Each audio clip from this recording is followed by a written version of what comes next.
Bismillahirrahmanirrahim.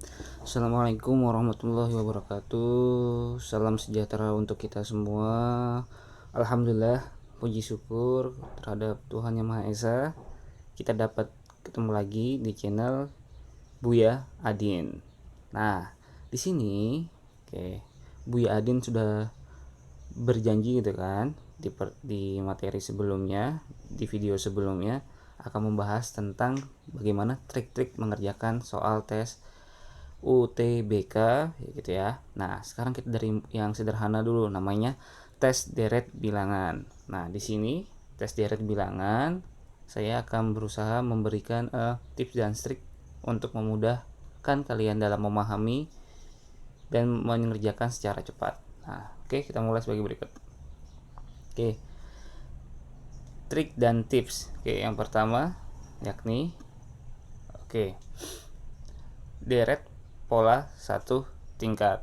Nah, deret pola satu tingkat ini dia terbagi akan beberapa subbab. Yang pertama yakni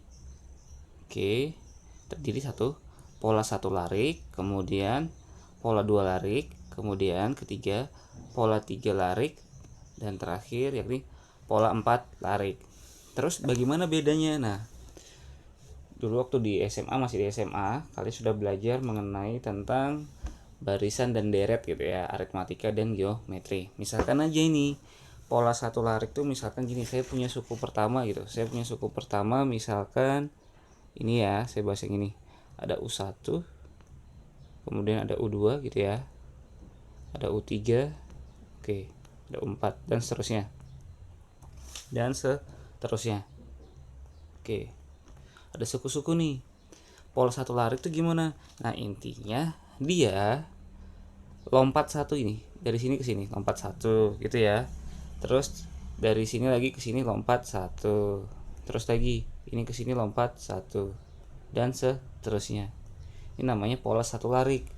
Nah, di pola ini berlaku apa aja? Bisa berlaku operasi ini, bisa penjumlahan, pengurangan, perkalian, pembagian, bahkan campuran dari penjumlahan, pengurangan, perkalian, atau pembagian gitu ya, itu pola satu larik.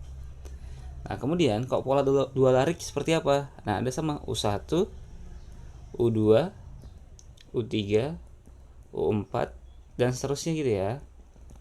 Nah, bedanya seperti apa? Saya kasih gini. Nah, kalau pola dua larik berarti dia lompat dua dari sini nih, dari U1 ke U3 gitu ya. Berarti nanti U3 lompat ke U5, di sini misalnya U5 gitu. Dan seterusnya. Berarti dari U3 nanti lompat lagi ke U5 gitu. Terus U2 berarti lompat ke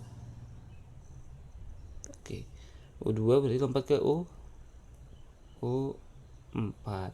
Lompat 2 dari U1 ke U3, berarti U3 ke U5, U2 ke U4. Berarti habis U4 berarti otomatis U4 ke U6 gitu ya.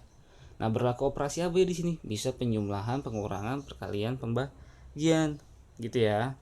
Nah, mereka saling berhubungan nih, ada bedanya. Makanya setiap lompat ini mereka tadi ada bedanya, ini bisa beda. Bedanya bisa lakukan operasi penjumlahan gitu ya. Penjumlahan, pengurangan, perkalian, pembagian. Terus kemudian pola 3 larik. Nah, belum ya. Pola 3 larik. Nah, pola 3 larik itu seperti apa? Nah, sama. Misalkan nih, di sini ya, saya buat di sini. Ada U1, U2, U3, U4, U5, U6, dan seterusnya. Berarti karena beda pola 3, berarti lompatnya ke 3. Berarti U1 ke U4 gitu ya. U1 kenapa ini? U1 ke U4. Berarti U4 nanti lari ke sini, lompat ke sini nih. U4 pasti ke sini ke U7 gitu. Berarti U2 ke U5 gitu ya. U5 berarti ke U8 dan seterusnya. Tuh, pola 3 lari. Ya kalau 4 gimana? Ya otomatis dia 4 lari. 4 lari ya berarti lompat berapa? Ya udah tahu ya. lompat sebanyak 4 lari gitu. Berarti kan misalkan di sini ada U1 nih. Ada U1, U2, U3 gitu ya. U4, U5, U6, U7 dan seterusnya. Karena dia lompat 3 gitu kan. Berarti U1 ke U lompat 4 lari berarti U ke 5. Berarti U5 berarti 6 7 8 9. Berarti U2 ke U6 gitu ya. U3 berarti ke U7 dan seterusnya gitu. Polanya gitu. Terus berapa operasi apa aja di situ antara bedanya? Nah, bedanya bisa nanti penjumlahan, pengurangan, perkalian, pembagian atau gabungan dari operasi tersebut. Berarti bisa nanti gabungan penjumlahan sama perkalian, bisa gitu ya. Nah, kemudian deret pola tingkat 2. Tingkat 2 itu seperti apa gitu kan? Misalkan seperti ini nih. Sama kalau udah belajar barisan dan deret itu sama gini. Misalkan ada suku nih tadi ya. Suku U1, U2 gitu ya. U3, U4 gitu kan. U5 dan seterusnya ya. Nah, dia gini. Kan dari U1 ke U2 ya gitu. Terus dari U2 ke 3 gitu. Terus dari U3 ke U4, U4 ke 5. Ada lagi nih, ada beda nih, beda misalkan beda. Ada bedanya. Ada bedanya. Ada bedanya ya. Nah, bedanya lagi terus beda yang pertama nih, misalkan beda pertama, beda kedua, beda ketiga. Nah, beda ke 4. Oke. Ini masih berbeda bedanya misalkan 3 sini 5, di sini 3, B1 3, B2 5, terus B3 7, B4 9. Nah, masih ada jaraknya kan? Masih 3, 5, 7, 9. Nah, berarti samaannya mereka ada bedanya lagi. Nah, sini. Nah, bedanya otomatis sama yang ini. Kan 3 ke 5 2, 5 ke 7 2 gitu ya. Terus 7 ke 9 2, berarti sama B-nya sama dengan 2. Gitu ya. Jadi namanya deret pola tingkat 2. Nah, gitu ya. Kemudian pola Fibonacci. Pola Fibonacci itu merupakan pola yang terbentuk yang nantinya bilangan berikutnya merupakan hasil penjumlahan dari dua bilangan sebelumnya gitu. Jadi nanti ada dijumlahkan nih. Misalkan di sini 1 contohnya ya. Ini 1 3. Berarti berapa isian berikutnya? Tambahkan 1. 1 tambah 3 4 gitu. Terus berapa lagi berikutnya? 4 tambah 3 7. Berikutnya 7 tambah 4 11. 11 tambah 7 18. Ini namanya Fibonacci. Oke gitu ya, dan seterusnya. Penjumlahan dengan angka sebelumnya. Terus ada deret apa lagi? Banyak. Bisa nanti bukan hanya Fibonacci, bisa nanti bilangan ganjil ya, bilangan ganjil, bilangan genap, bilangan bulat gitu ya. Bila positif 1 2 3 itu gampang banget. Ada bilangan ganjil 1 3 5 7 9 11 13 15 17. Bilangan genap 2 4 6 8. Nah, itu harus dipahami konsepnya. Ini trik dari saya nih. Jadi 3 trik ini dikuasai nih. Oh, berarti nggak lompat 1, lompat 2, lompat 3, lompat 4 gitu. Ya, ada deret pola tingkat 2 gitu. Oke. Agar tidak berlama-lama, coba kita latihan. Oke. Masih ada lagi. Ya, pola huruf. Nah, pola huruf ini kapan digunakan? Pola huruf ini misalkan ada huruf nih, saya bikin di sebelah sini ya. Oke. Ada A, B, C, D, E, F, G, H, I, J dan seterusnya. Nah, dan seterusnya ya. Jadi, kalau ada pola huruf ini, nantinya ada huruf nih keluar nanti misalkan A, C, E. Nah, berarti nanti A itu kalian ganti dengan angka 1 gitu aja kalau dari saya. Triknya, jadi A dikasih nama dengan A sama dengan 1, B 2, C 3, D 4, E 5 dan seterusnya. 6 7 8 9 10 sampai nanti ke huruf terakhir yakni huruf Z gitu ya. Nah, jangan sampai lupa itu. gitu ya. Z tuh berapa? 26 ya. Jadi tulisin gitu aja. Kalau misalnya lupa, masih ragu-ragu gitu, buat di catatannya, coretannya A B C D E F G H I J sampai dengan Z gitu ya. Nah, pola huruf ada seperti itu. Oke, yuk kita mulai latihan. Nah, ada angka nih 252 494 16 13. Oh, berapa ini ya? Oh, jelas nih, kelihatan. Boleh banyak cara ini mengerjakan ini. Pakai cara yang mana dulu? Silahkan kalian. Kalau saya gitu boleh nih. Ini saya bagi nih. Oke. Oke. Sama nih. Ini sama, ini sama. Ini sama, ini sama. Gitu ya. Berarti 4 diperoleh dari mana? 2 pangkat 2, 2 pangkat 2. Nah, 2 pangkat 2. Kemudian 4 kan? Kemudian, nah ini 4 pangkat berapa? 4 pangkat 2, hasilnya 16. Berarti otomatis sama nih. Ini sama. Ya. Ini juga sama. Berarti hasilnya di sini nanti 16. Gitu ya. Nah, kemudian ada cara lain. Bisa nggak? Oke, bisa sebenarnya. 5 ke 9 tuh berapa sisinya? Gitu kan sama. 5 ke 9 sisinya 4. 9 ke 13 sisinya 4 juga. Kita tapi tidak perlu nyari nilai tengahnya. Yang kita perlukan hanya nilai di ujung sama di ujung sama di belakang ini 252. Oh, sama nih. 494 sama. Otomatis 16, 13, 16 sama. Jadi jawabannya di sini 16. Gitu ya. Oke, next. Nih, 215, 321, 207 dan seterusnya. Berapakah angkanya ini? Oke. Kalau lompat 1, ini kita mungkin ya. Ya, tadi lompat 1 berarti lompat 2, cobain. Lompat 2 ke sini. Berapa? Berarti dikurang ya. Dikurang 8. Terus ini ke sini berapa? Oh, dikurang 8 juga. Otomatis yang ini kita misalkan variabel X gitu. Ini pasti dikurang 8 juga. Berapa hasilnya? Dikurang 8. Berarti 191. Gitu ya.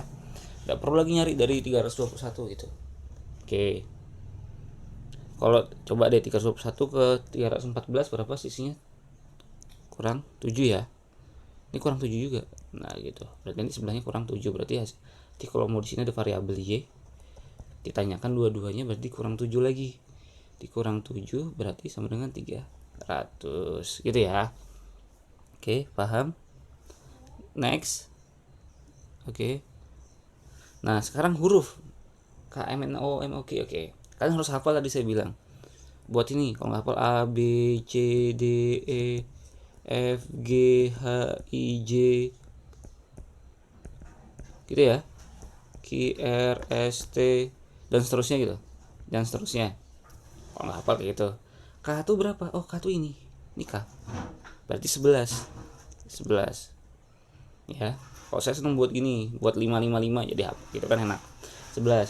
Terus M berapa? M 13. O berapa? O 15.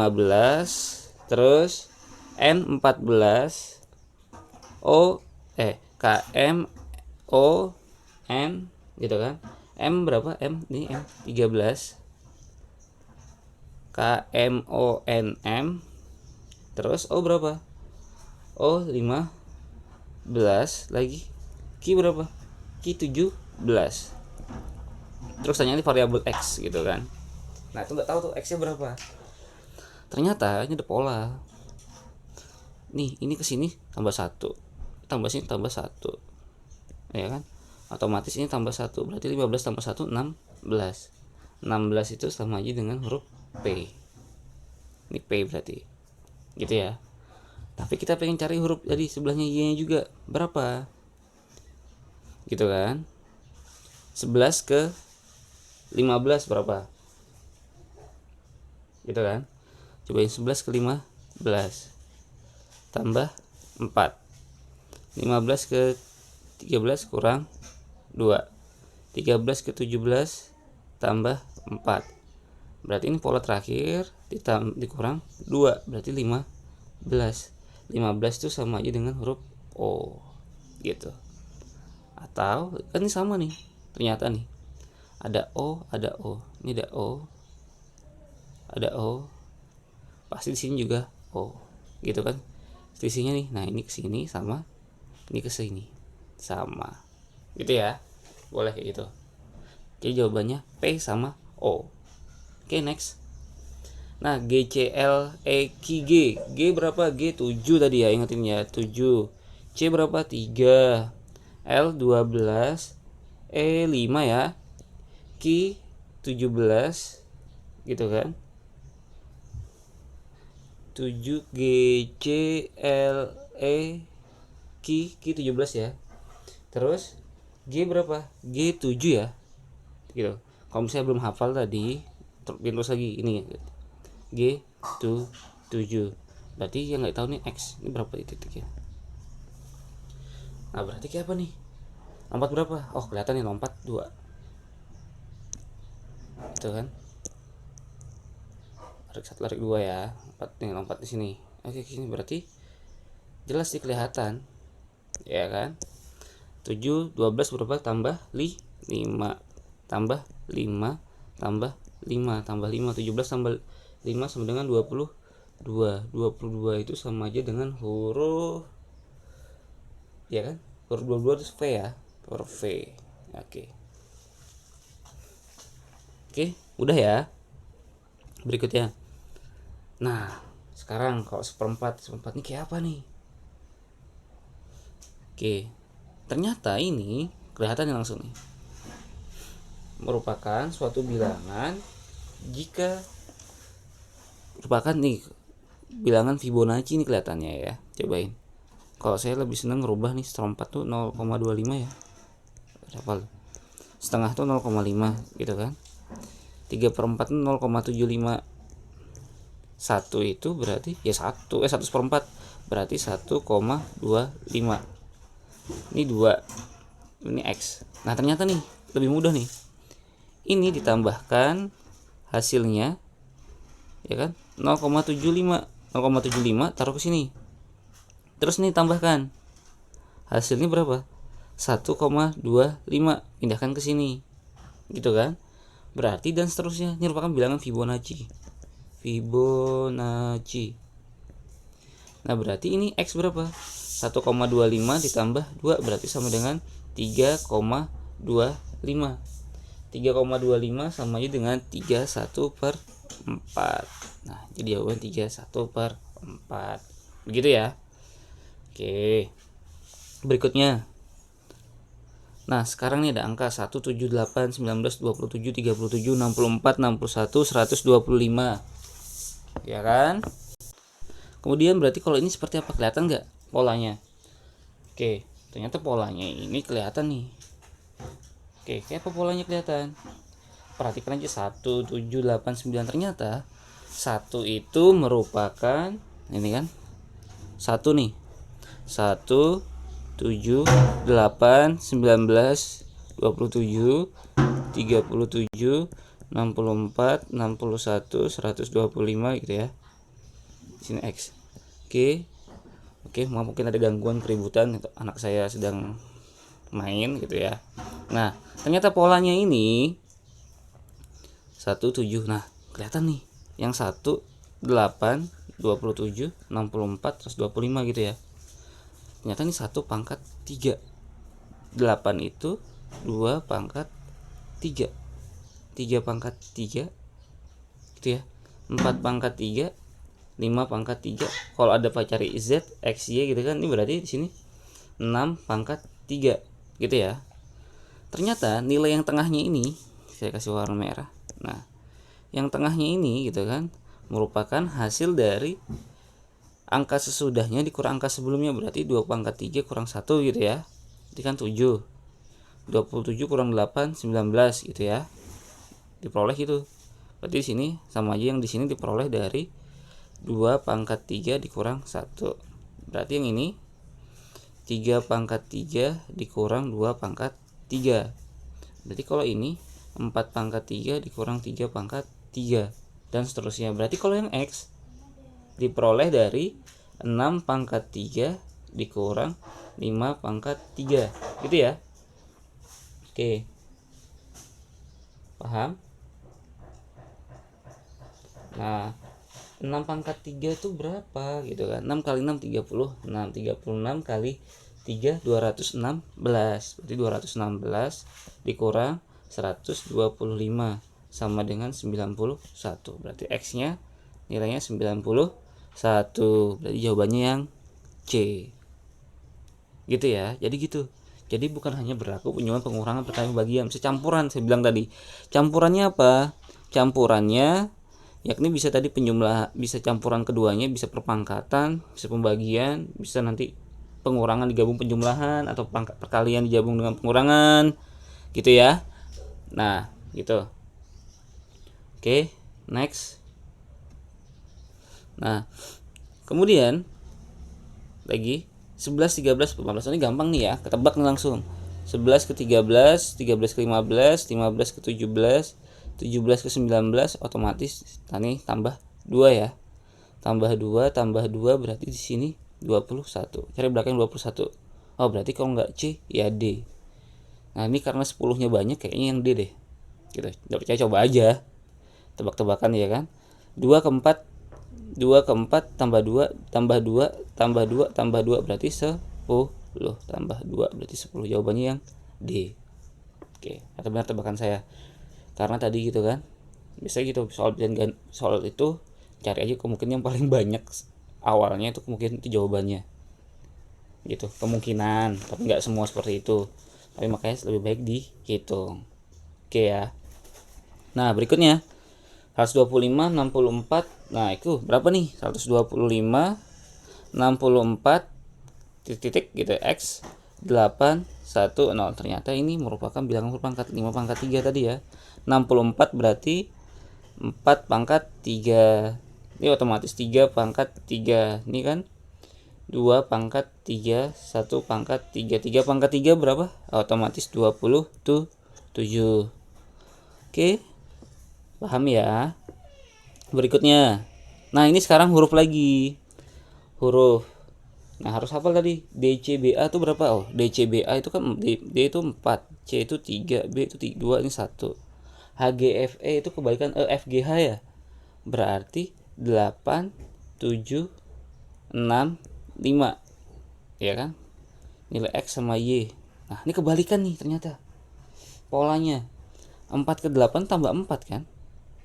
3 ke 7 juga tambah 4. Otomatis nilai X ini merupakan tambah 4 dari 8. Berarti 12. Ini berarti otomatis 7 tambah 4 7 tambah 4 11. Berarti 12 sama 11. 12 sama 11 itu berarti huruf L sama K ya. Berarti L K. Berarti yang A, L K. Begitu. Nah, sekarang ini soal lagi. Ini soalnya buat latihan ya. Buat latihan kalian. Berapakah jawabannya? Oke. Silahkan beri komentar di bawah ya. Berikan komentar, jawabannya berapa? Berikan komentar di bawah. Berapa jawabannya? Oke, silahkan beri komentar,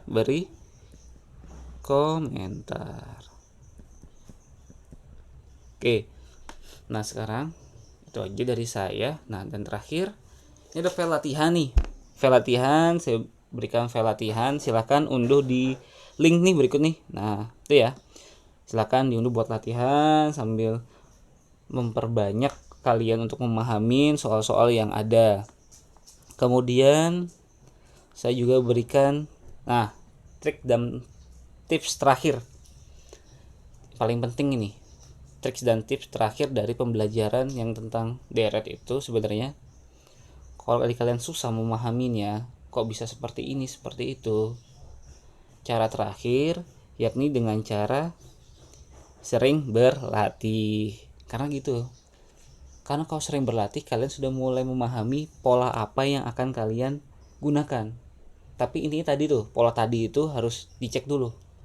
Larik 1, larik 2, larik 3, larik 4. Oke, gitu ya. Seperti itu. Terus harus ini pola 2 tingkat. Habis itu merupakan bilang Fibonacci kah, deret angka ganjil, angka genap, angka segitiga gitu kan. Dan seterusnya banyak angka biasa secara umum. Itu harus kalian pahami konsepnya. Yang tadi intinya tadi. Ada tadi sudah saya buatkan triknya, itu dipahamin. Kalau misalkan masih bingung, tips terakhir dari saya, sering-sering berlatih. Biasanya kalau SBMPTN ini kalau tahun kemarin kurang lebih keluar 3 atau 4 soal gitu ya, 3 atau 4 soal. Nah, jadi buat UTBK tahun kemarin 3 atau 4 soal gitu kan lumayan tuh. Kalau satu nilai dikali 5 gitu kan. Oke, itu saja dari saya.